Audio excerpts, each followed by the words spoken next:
Hello, everybody. A warm welcome today to one of our GESE series webinars. Um, my name's Rebecca Sayers, not Alison, as it would suggest. I am her colleague and I am running the webinar today alongside Liz Hunt.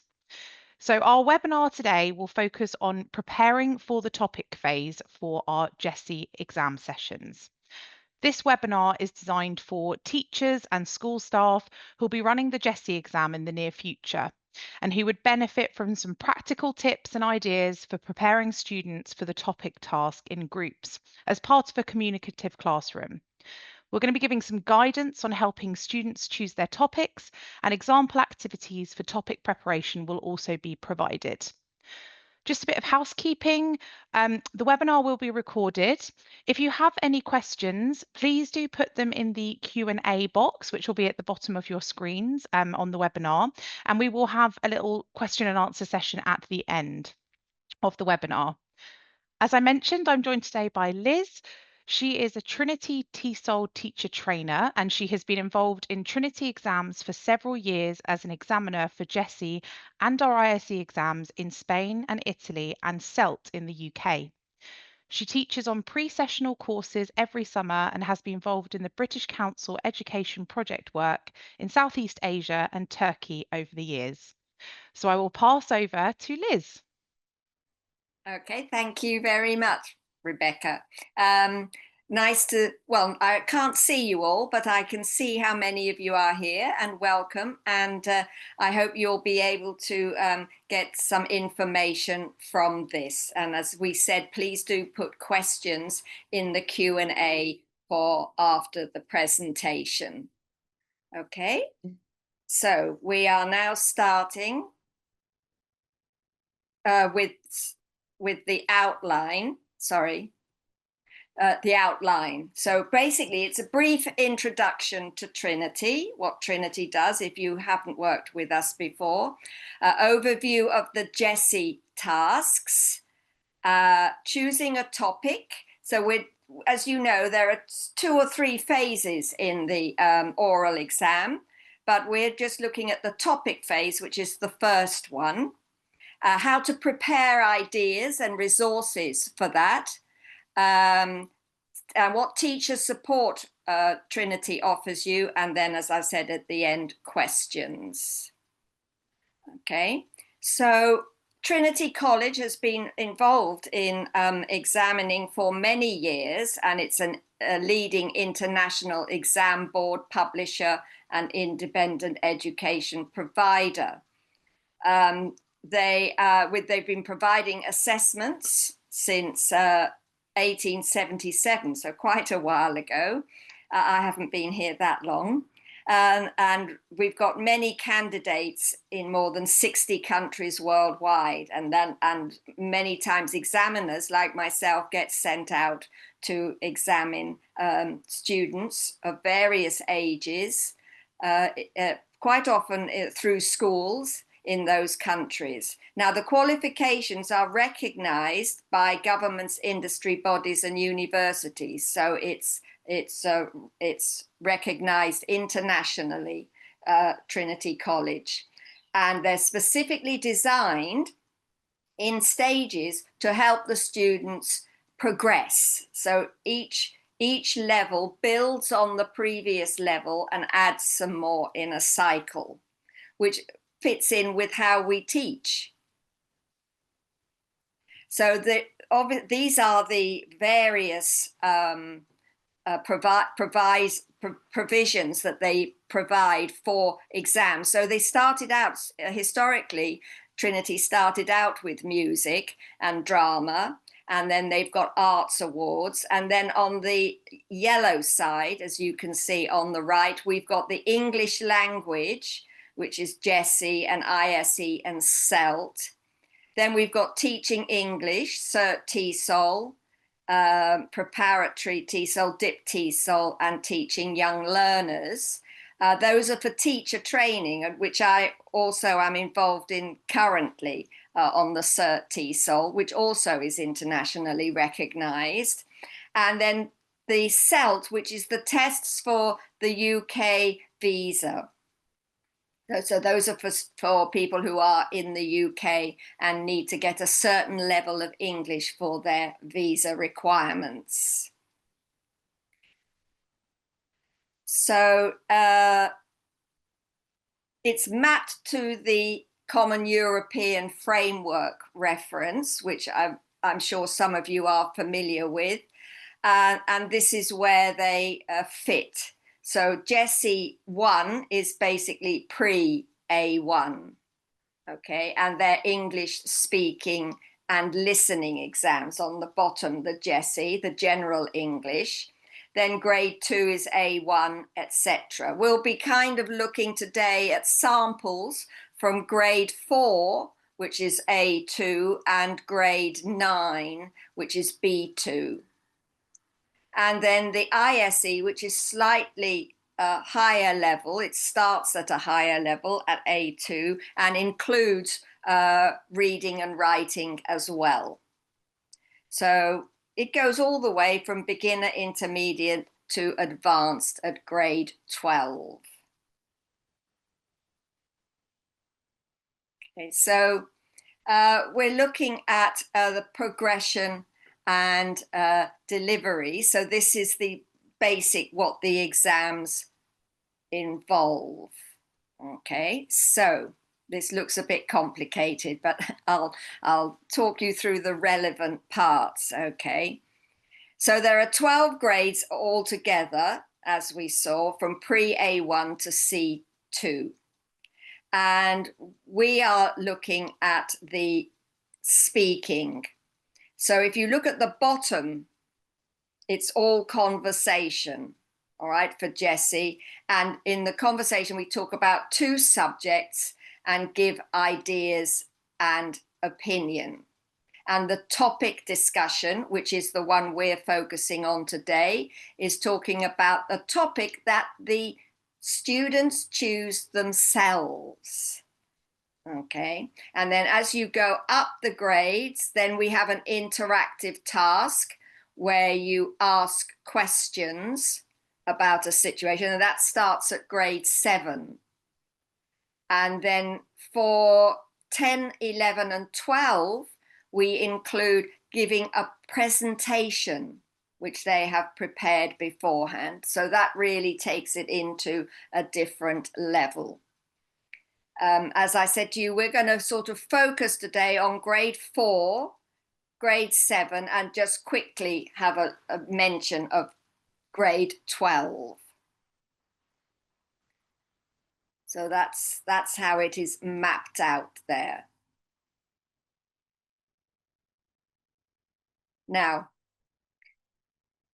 basically what we're looking for is natural speaking, trying to be as natural as possible in dialogue. So we want a genuine discussion format with authentic tasks, sort of what we call real world tasks, trying to imitate how the actual language we would use if we were outside the classroom.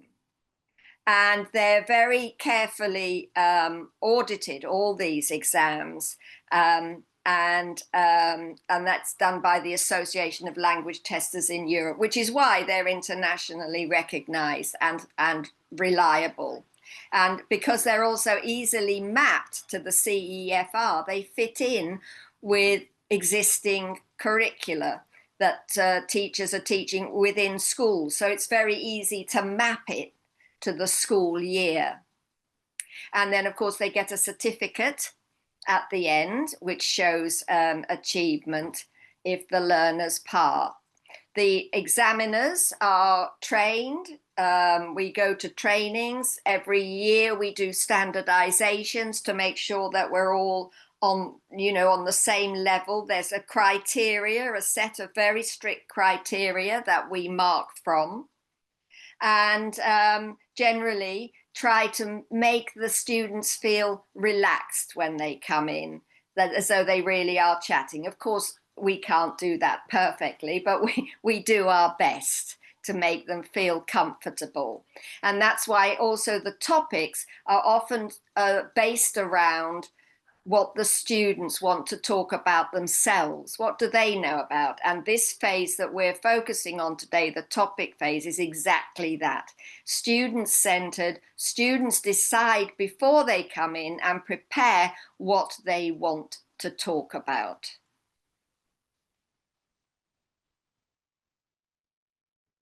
So this is what the certificate looks like. Basically, it's got Trinity College, got the logo, the name, the grade, and the signature. And at the bottom, all the organizations that recognize it. So it's a confirmation of what it is, and it's reliable evidence. It can be used, it can be shown to employers and educators. Because also it has the CEFR level on it, which makes it very clear what level these students are at. And it gives them, of course, they like to have a certificate, it gives them a sense of achievement. They're now delivered digitally, but you can have paper certificates if you want.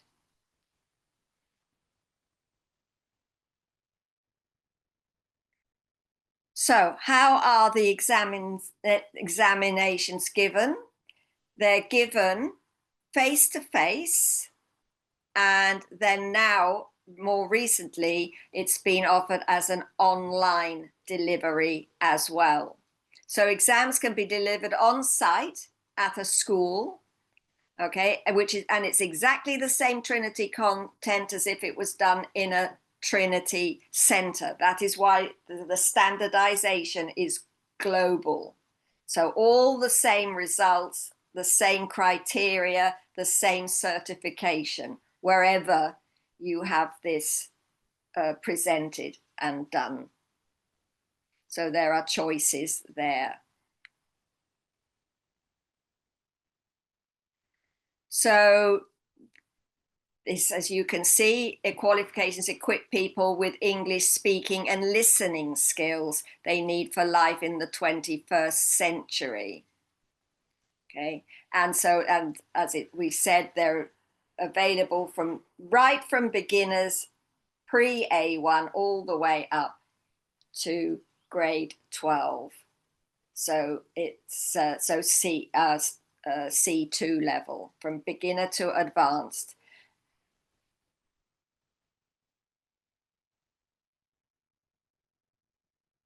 So here's an exam structure at the intermediate stage, sort of B2, which is grades 7 to 9, basically. So you have a topic task, which is what we're focusing on, conversation, which is around a topic.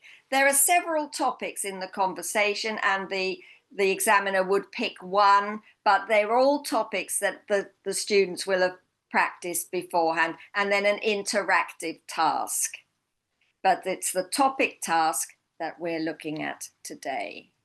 So we've got, okay, so any topic of their choice in advance for discussion with the examiner. And then the interactive a prompt, which creates an information gap. Now, remember, this is 7 to 9. In 4 to 6, we only have topic, task, and conversation. So here we are, the topic phase and the rationale for it. So it gives the candidate opportunity to demonstrate what they can do in English. As much as possible, the examiners try to elicit as much information as they can from the student. And so we want the student to be able to talk about a topic of personal interest that they feel confident about. They choose their topic, giving candidates autonomy and control. Again, so that gives them a bit of confidence. They aren't going into an unknown situation. They already have a clear idea what they're going to be asked. And then they're asked to talk about a subject at some length with some prompting. And we want them to use the communicative skills, so that's talking and response, and maybe asking questions of themselves. So, and there are certain language functions and language items of the grade itself. So that's that all comes in the criteria, you know, what language functions you might have. So it would be what certain tenses might you need, what range of vocabulary might you need for this. And that's all clearly laid out in the syllabus. So the rationale, why do we do it like this? Well, it's because we're looking for can-dos. What can this student do? We mark based on what they can do, not, oh, they didn't do this very well, so they get a cross, and they forgot to do that and they get a cross. It's all, this student can do this, this, this, and this, which is the requirement for the level. And also that the learner themselves has ownership, what we call ownership. It means that they have guided the topic themselves before they come in, and they've got agency in authentic exchange. We strongly discourage them to learn off by heart. If they looks like they're learning off by rote, the examiner will put in questions to try to get them off that. So we want to practice it as naturally as possible. When we practice with them in class, we want it to be a natural conversation as much as possible. Okay, and it should hopefully be more motivating and give them confidence. Hopefully it enhances performance and learner outcomes. This kind of exam has shown that learners do better in these than another type of oral exam. And as I said, the examiners are very well trained, have plenty of practice, and are teachers themselves. So they set the candidates at ease, if possible. As I said, it's always a bit nervous when they're coming into an exam, but we try to alleviate that as much as possible. So preparing for the topic phase. Now, there's no such thing really as a good or bad topic, but some are better than others simply because there's more scope for elaboration, for talking about it, and again, the interest of the students. And again, when we're preparing them in the classroom, we want to we let them say, okay, maybe what I would do is say, okay, give me 3 topics you might like to talk about in the exam, and then you as the experienced teacher can look and say, well, that one's probably a good one, there's quite a lot to talk about there, maybe that one not so much. So you could guide them. Now, possible topics might be these. All right, now these are topics that come up generally in the general Lexis for grade 4. And these might be the conversation topics. So we wouldn't be talking about these in general terms, because that's in the conversation phase that comes after. But you might be able to take these in a specific personal way. So for example, holiday, if they had a holiday, or what did they do at the weekends? What do they normally do at weekends? It must be personal, not general. Shopping, do they like shopping? Food, do they prefer, you know, they might talk about food and that they like cooking food, and what do they like cooking, and that might link with shopping, buying for the food, or a favorite festival. It's amazing. I found as an examiner, it was amazing what I learned about from students from various countries. And this is a few years ago, but I became an expert on one direction when I was examining, because so many students wanted to talk about that particular band. So again, it can be anything. It can be popular music in that sense, as long as it encourages them and they have genuine interest in it, so that we can exploit the language that they need to use. So choosing a topic, okay? So interesting to the candidate, something they know about, enables the use of the language of the grade, the skills, the function, the grammar, etc. for that level.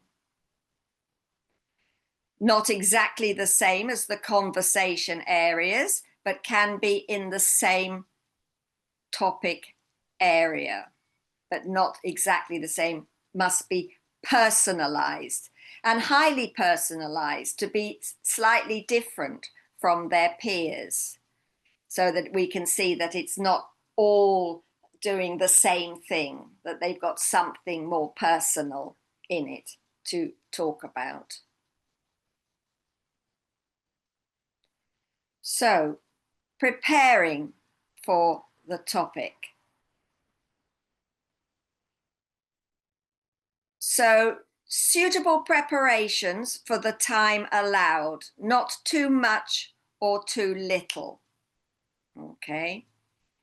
And not prepare a script, as we said. The examiners can pick up like that if a student has prepared a script, but talk around the topic in points. If I go back to the previous one, if you see this topic here, that topic, that would be the topic would be, and this is what the form looks like. And then it has 4 areas around it, blank, that the student themselves fills in with their main ideas. Not a running script, but just the main bullet points for ideas. And this is given to the examiner, who can then look at it as well at the same time as the student looks at theirs. Again, it's not a memory test, so they can have their prompt with them to talk about and share with the examiner. So it looks like that basically, but with blanks, so the students fill it out themselves, and they have to be ready to give to the examiner when they go into the exam. So they should think about, again, this comes in the practice, anticipating what might the examiner ask me about this. What kind of question might they like to know? And trying to anticipate what the answers will be. Again, the examiners are not going to ask trick questions. They're going to ask basic questions around that topic, relating to the topic. And they must be prepared to engage the examiner, to actually talk to the examiner like an exchange, just like you're sitting over having a cup of coffee together. And they can use realia or visuals if they want to bring a picture as well, and relate their topic form to a picture or an object of some kind that had some meaning to them. They're quite at liberty to bring those in. Obviously, that's more limiting if you are doing it online. That works better face to face.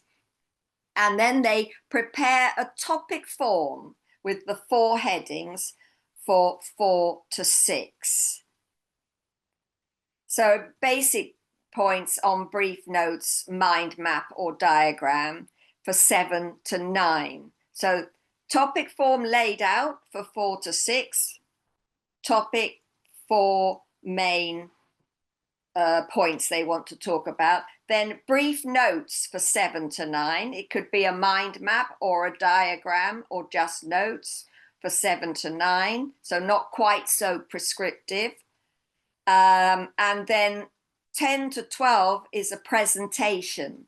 So basically they might have a handout based on the presentation that they have to give.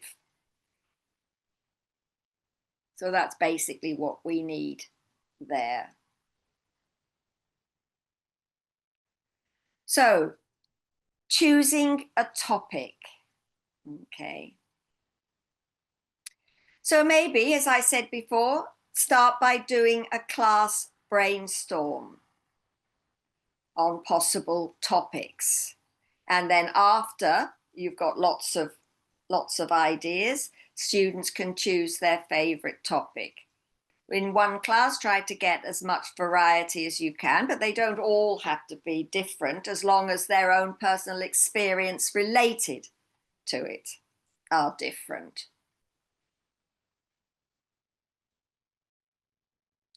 So again, do a mind map. Think as they're developing the topic. So you've got lots of ideas about them. You've got each student to write down what they want to do for their topic. Then once they've chosen a topic, it's a good idea to use a mind map. Put all the ideas they can think about that possible topic relating to them.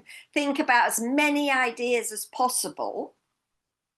And then from that big group of ideas, then you can start connecting. Maybe these two ideas go together and they can go in one box, and maybe 2 or 3 ideas here can go in this book. That idea, not so good, can't develop that one so well.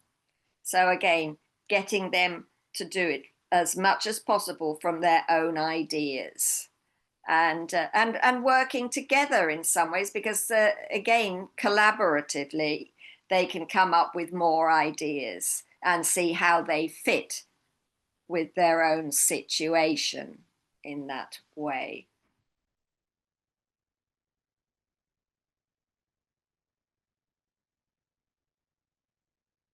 So choosing a topic. So they look at the language of the students, grade 4. Let me just have a look, see if I've got some. So grade 4 might be talking about past events, talking about future plans, expressing simple comparisons, likes and dislikes, manner and frequency. They're all things that will fit with that level for them. And it'll be the same kind of language that you'll be covering in your books, because it follows the CEFR syllabus in that way. So think about, yes, these are the kind of language we need to know. And then choose the 4 ideas on the mind map which best use all of the language of grade 4. And then put them together.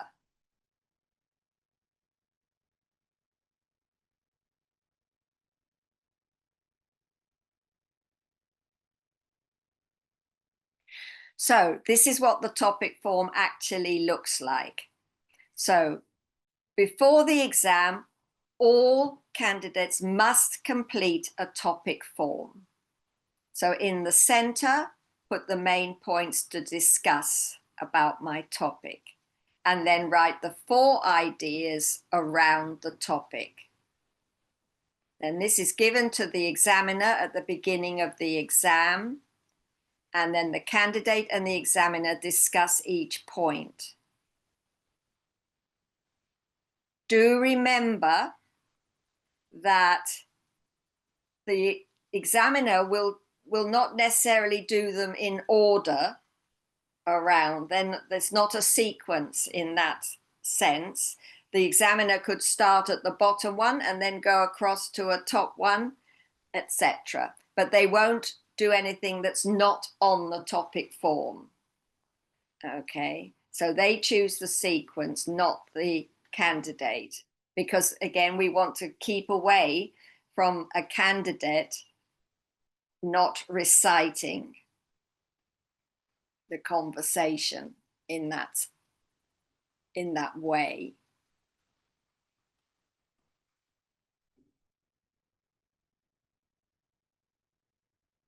So here are some topic form examples.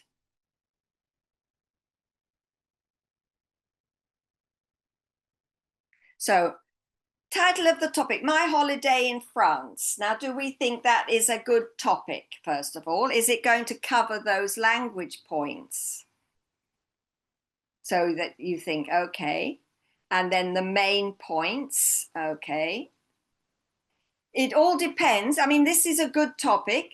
All of these topics depend on how the student is going to prepare it, okay, and whether they exploit the form. They give enough information, different ideas to make enough for the exam to be a good topic. Now we've got what the hotel, what was it like? We've got the beach near the hotel, the food and drink, my family and friends with me. Now, if we go back to the language of the grade, okay, so we want to have talking about past events, talking about future plans and intention, simple comparisons, likes and dislikes, manner and frequency. Okay, so they might have a going to future, adverbs of manner, comparatives and superlatives. Now, I would say that that is okay. However, the fear of that particular one, as it's laid out, is that it would be too descriptive, okay? And there doesn't seem to be enough leeway for some of the other points. So the hotel, what it was like, then we might want to have something compared with the hotel last year. And so therefore you're bringing in comparisons and simple past tense. If you had the beach near the hotel, you might want to put something in there about how it is going to change in the near future. And that would bring in the going to, for example. Also, food and drink, again, it's okay. We can have some description, but we want to try to draw out, again, preferences here or comparatives between different restaurants. And then my family and friends, we want to do, what did they do? What activities did they do to bring in more language? So it's okay in terms of the topics, but the topics themselves aren't giving enough indication of what language the students will use. And I think it's nice to make it a bit more detailed in that sense. Just a few more words on each one to give a prompt. Remember, this is the prompt for the student as well. So it will give more of an idea for the student when they're in. Oh yes, that's the bit where I have to talk in the past. I'm talking about what last year. Yes. Oh, here I'm going to use some comparatives. Yes, it's their prompt. It's their little cushion, if you like, and should be exploited as much as possible. So just a few more words, not a lot, but maybe 2 or 3 more words just to tweak it to give them that idea.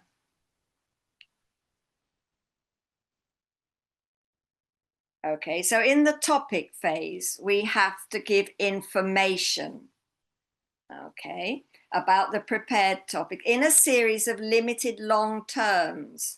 Long terms means complete sentences, and maybe using conjunctions showing that they can link sentences together in that way. Answering questions. The examiner will ask questions, and they might ask for more information. They might ask for more detail. They will prompt to get the best out of the student, to try to expand their language to cover the range necessary for a good pass. They also have to ask the examiner a question about the topic area. So, for example, if we had my holiday in France, the student might ask, have you ever been to France, or did you go to France last year? Something like that. Or are you going to France next year? Do you like France? Something like that. So be prepared, because again, asking questions in English is a specific format, which is why it's tested at this level, that they can ask, but only one. They only have to ask one at this level. And they must use as much as possible of the samples of the language provided, as much as they can. So that's for grade 4. They'll be asked to elaborate, so they must be prepared to elaborate. If they, quite often at the beginning, they're a bit shy, so the examiner will coax more language out of them. And they must be prepared for that. If they just answer yes, no, that's not showing their language, and the examiner wouldn't be able to mark them. So here we are. This is what I was just looking at, talking about past events, future plans, simple comparisons. Now the phonology, pronunciation, obviously we want the specific vocabulary should be pronounced quite nicely. And we're looking for some evidence of intonation, you know, natural rhythm, if you like, and pronunciation of ED. That's why, again, we don't like recitation, because when they recite, it comes out like a monotone. So we don't want that. But again, pronunciation doesn't have to be exact. It must be comprehensible, and that's what we aim for, comprehensibility. That's fine. But some idea that they're using connected speech and contractions, natural speech. And then the grammar, as we said, going to like, what they like, likes and dislikes, how often they do things, comparatives and superlatives, and some linking words, but and we want to see some conjunctions there, not just sentence after sentence, some way of joining the sentences. And the vocabulary specific to the topic area, basically, adverbs of frequently and adverbial phrases. Now, they don't have to do all of these. They have to give a sample of most of these that they've covered. And as I said, the examiner will guide them with this. And this comes back to practice in class. The more they can practice in class and prepare, obviously, like any exam, the better it is for them.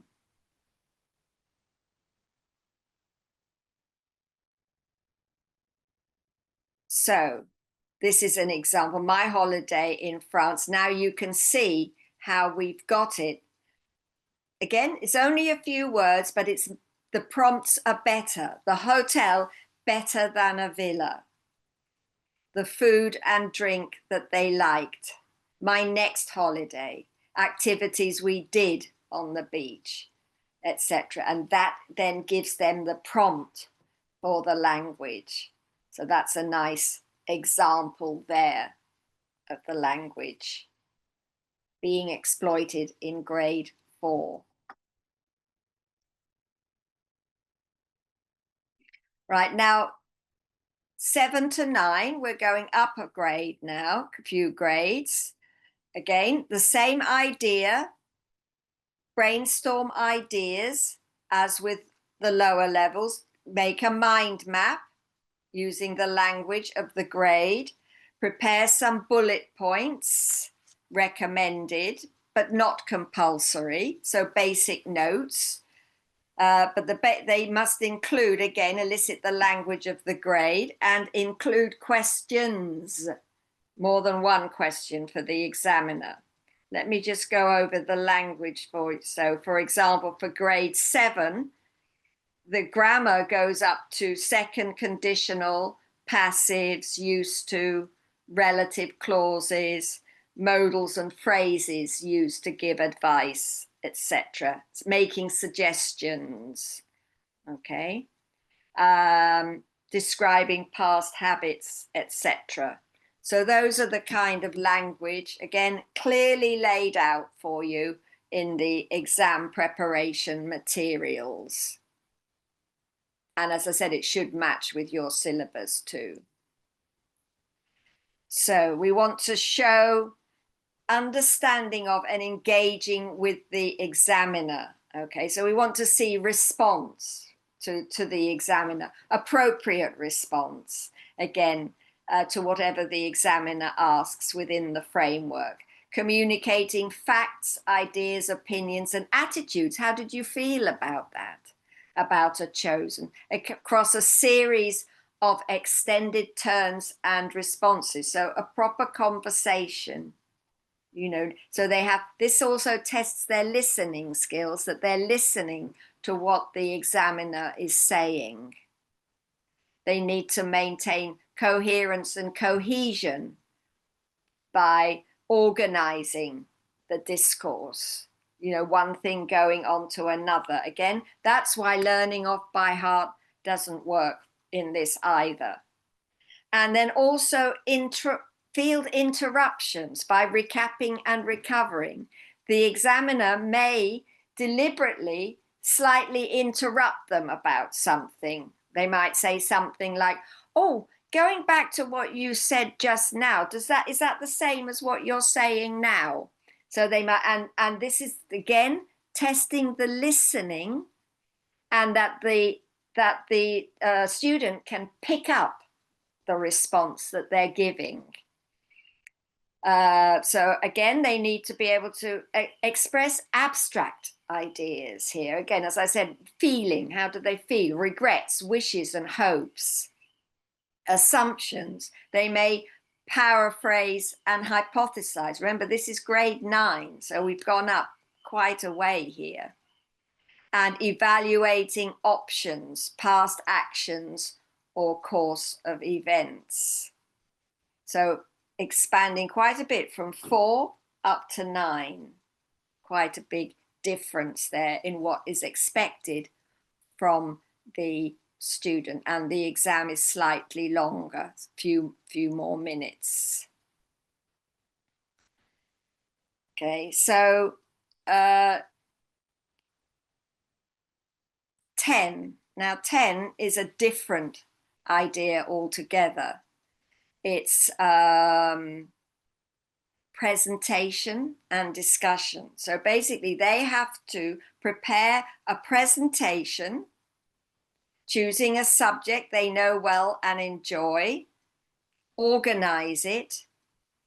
So generate ideas for particular areas they want to talk about, identify the discursive elements of the ideas. Now that means moving on. What are the conventions of giving a presentation? So we have an introduction, then we have the main body, then we have a conclusion. We need to follow those steps. We need to have phrases that help us to move from one idea to the next idea. So moving on to the next point, or to summarize. These little stock phrases that we use, we want to hear those in a presentation. The sort of discursive features that guide the listener through the talk. So they would also use things like for example or in contrast. Again, those clear ideas, the discursive elements. Look for a logical argument or opinion to develop. So they might start with something. It may be a contentious issue. It might be something about wildlife or ecology or something, or maybe, you know, climate change, net zero, something that's topical. Remember, this is grade 10 and above. So they should be able to engage within controversial issues that are topical. So in that sense, they might be able to make a logical argument. It doesn't need to be deeply researched, but it just needs to be general knowledge. And then give, say, say what they feel about it, and then give supporting ideas and reasons. There must be a rationale. So they will have to do a bit of research and collect information. But if it's a topical thing, they'll be able to find that easy enough on the internet. Then they have to make a plan and plan the outline of the presentation. And at the end, as in any presentation, they invite questions from the examiner. So they conclude and then they say, okay, have you got any questions? And the examiner will have listened to the talk and will prepare some questions. There may be a point where the examiner might say at the end, there was that point you made early on in the talk. Could you expand upon that for me? Or could you clarify that for me? And that again is the student showing that they can develop the argument further.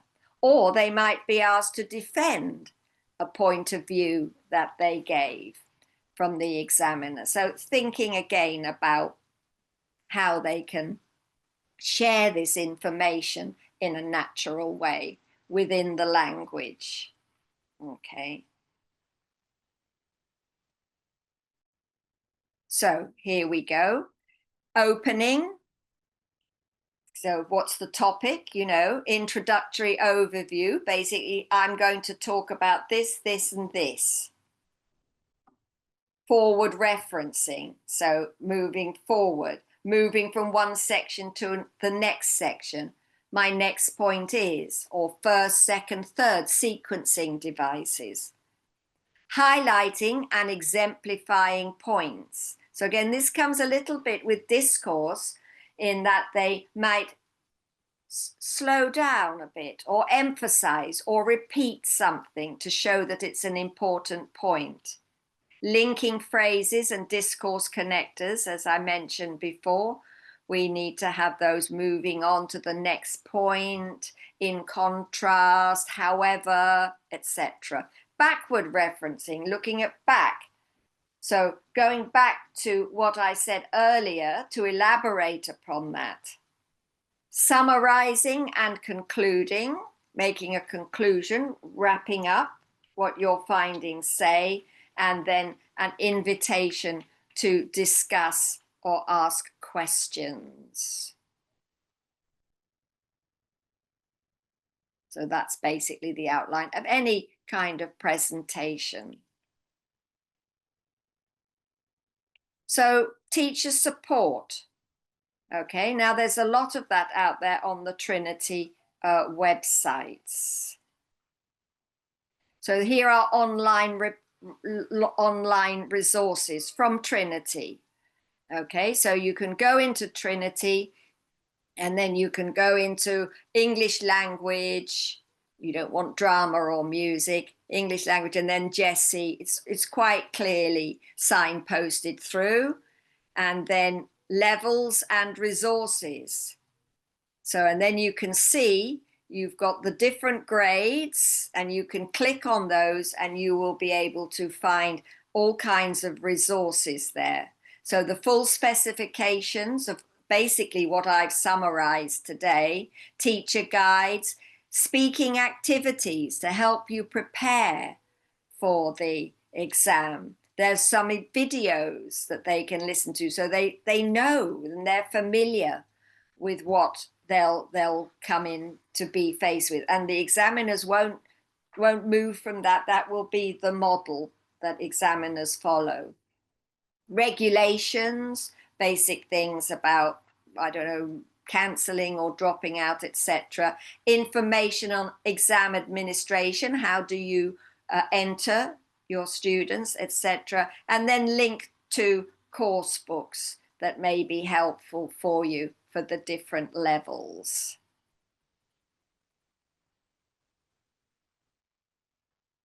So the schemes of work, there are schemes of work that you can do, and games, if you want to.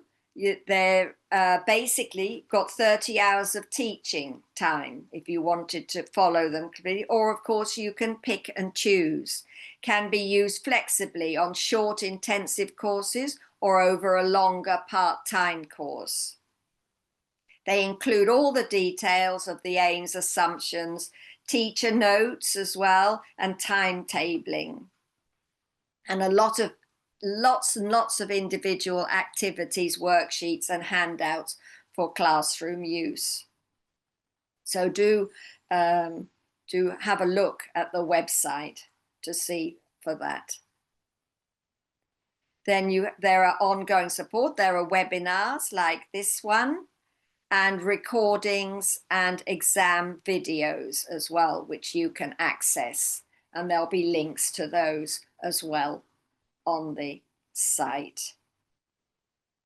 So they run live webinars throughout the year. And you can direct questions, which we're just going to move on to now. And there's an archive of webinar recordings as well. So they're available at any time.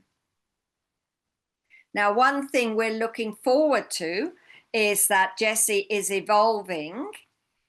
So they're now going to put it that it's more tailored. So you can have GESE for school, GESE for work, and GESE for everyday communication. So whichever is most suitable for that candidate, it gives more specific framework that will be useful for the student going forwards.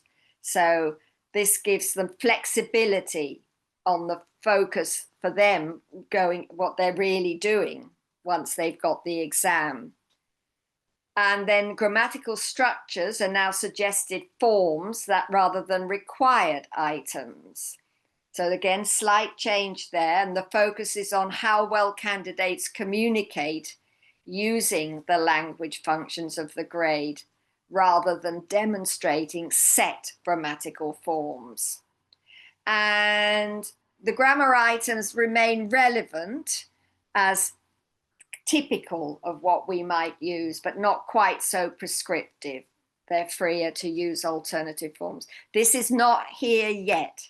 This is in the planning, and hopefully will be out next year. I think it's really nice actually channeling it now that the Trinity has got such a wide range of people interested in the exams. I personally am quite excited about this idea coming.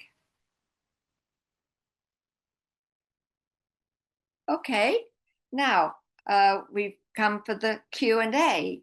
Alison. Thank you, Liz. That was really useful and informative. We've got a few questions that have come through, so if you're okay to answer a couple of them, I can let you know. We had two that were quite similar. So they were talking about, are learners allowed to write grammar structures or language points on their mind map, or should they, for example, write things like where I would go for my next holiday if I could? Yes, again, yeah, you don't want to be writing long sentences. That's the problem. So we tend to suggest that they write just the ideas and the prompts. So they might say, if they put holiday next year, then that should prompt them that they have to use a future going to tense. So a prompt in that way, because otherwise it might end up with them writing, and that goes back to reading, which the examiner will steer them very clearly away from. Okay. Yeah. Great. A few more on mind maps at grades 7 to 9 for the GESE. So we know that they don't do a topic form for that, but how many points would you suggest that they put on a mind map, or prompts that they have for themselves? What's sort of too many and what's too little? Well, there'll be some examples in the materials, certainly. I would probably say about, well, again, 7 to 9, it varies, a few less for 7 and a few. What I would say is probably about 6 or 7, not too many, again, just main ideas. It's difficult to say because it depends on but 10, over 10 would be too many, because you don't want to be thinking, oh, what shall I choose here? You want to know that you're going to go through those points. And basically, they should be enough variety to cover the language points required. So there should be maybe one for each 4 or 5 language points. Great. And it is good that we've got examples on our website. So do check out the teacher guides and example videos and all of the information that we have there. Yes, absolutely. I think I have one more question, and the others we might have to come back to at some other point. But this one was, how do you go about preparing one learner to do a Trinity exam if you've got a big class full of learners, but only one of them is taking the Trinity exam? Oh, thank you for that question. It's give them as much material as you can. I mean, as I said, if the language of level, if they're in a class, they should be at whatever level they are. So say they're B2. A lot of the language will be the language that will come up in the exam. So any activity they do, you could just remind that student, this is the language you'll be needed, or give them a little sheet that they can tick off the language that they're covering in the class. That's right. And then, if it depends how much spare time you've got to have a little, say, make yourself a little plan, and I'll quickly look over it for you. Great. Thank you.